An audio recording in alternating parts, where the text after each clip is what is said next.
আজ শনিবার 11ই মাঘ 2025 সালের 25শে জানুয়ারি, মকর রাশি, মকর লগ্ন, ক্যাপ্রিকন সাইনের জাতক জাতিকাদের আজকের দিনটি কিন্তু এক প্রকার বেশ কাটতে চলেছে।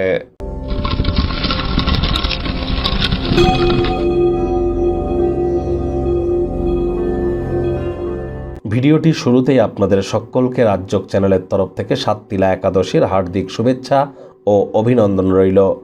যারা ভগবান হরিবিষ্ণুর ভক্ত আছেন তারা বলুন ওম নমো ভগবতে বাসুদেবায় নমঃ।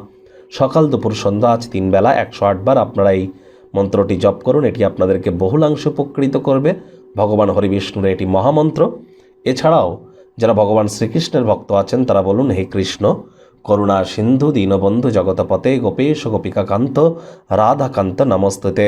হরে কৃষ্ণ কৃষ্ণ কৃষ্ণ হরে হরে, হরে রাম রাম রাম হরে হরে। আর যারা একাদশীর ব্রত পালন করছেন, মহান এই ব্রত পালন করুন। আগের দিন অবশ্যই নিরামিষ খাওয়া, একাদশীর ব্রতকথা শ্রবণ করা এবং পরের দিন পারণ মন্ত্র ব্রত ভঙ্গের প্রপার নিয়ম অনুযায়ী করবেন। একাদশের দিন রাত্রি জাগরণ করতে হয়, মাটিতে শয়ন করতে হয়, বিষ্ণু সহস্র নাম জপ করতে হয়। যারা একাদশীর ব্রত পালন করতে পারছেন না, নিরামিষ খাদ্য খাবার খান, সাত্ত্বিক জীবনযাপন গ্রহণ করুন, লাভান্বিত হবেন। ভাগ্য মিটার আজ আপনাদের বলছে 6 আউট অফ 10। ভাগ্য আপনাদের অনুকূলেই থাকবে। স্বাস্থ্য, অর্থ, পরিবার এই 3 ব্যাপারেই আপনাদেরকে একটু সাবধানতা অবলম্বন করেই চলতে হবে। যারা এখনও খুব বেশি খাটাখাটনি করছিলেন, নিজের জন্য সময় পাচ্ছিলেন না, আজ একটু নিজের জন্য সময় বার করুন। কথায় আছে চোখের পাতা বিরামেরই অঙ্গ।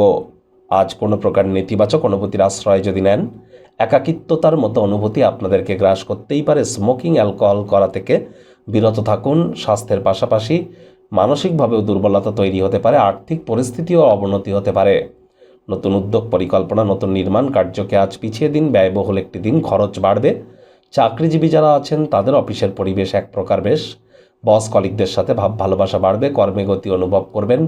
নিজের মেধা, দক্ষতা, ট্যালেন্টের দৌলতে প্রশংসার পাত্রপাত্রীও আপনারা হতে চলেছেন। আপনার পরিবর্তিত মনোভাবের কারণে অফুরন্ত আনন্দ পাবেন, জনপ্রিয় হবেন। বিপরীত লিঙ্গের সদস্যদের দ্বারা আকর্ষিত কিন্তু আপনারা হতেই পারেন।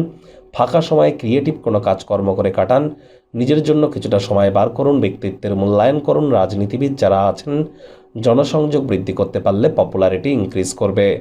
শিক্ষার্থী বিদ্যার্থীরা যে কোনো প্রকার পরীক্ষা প্রতিযোগিতায় সফলতা অর্জন করবেন। উচ্চশিক্ষার জন্য যারা বিদেশ যাত্রার কথা ভাবছিলেন, ভাগ্যদেবীও আজ আপনাদের পক্ষেই আছেন। সন্তান সন্ততি থেকে থাকলে তারাও তাদের কৃতিত্বের দ্বারা আপনাদেরকে গর্বিত অনুভব করাবে। হাউস ওয়াইফদের জন্যও দিনটি এক প্রকার বেশ। প্রেমিক প্রেমিকা, স্বামী স্ত্রী উভয়ের ক্ষেত্রেই বলবো রোম্যান্সের প্রভূত পরিমাণে সুযোগ তো আজ আপনারা পাবেন। তৎসত্ত্বেও না ভাব ভালোবাসা, রোম্যান্স, না তর্ক বিতর্ক, অশান্তি, কোনোটাতেই বাড়াবাড়ি যেন করবেন না। অন্যান্য দিনের ন্যায় আজকের দিনটিকে সাধারণ হিসাবে ট্রিট করবার আপ্রাণ প্রচেষ্টা করুন। শত্রুপক্ষ, বিরোধী পক্ষ একটু হলেও শক্তিশালী কিন্তু থাকছে।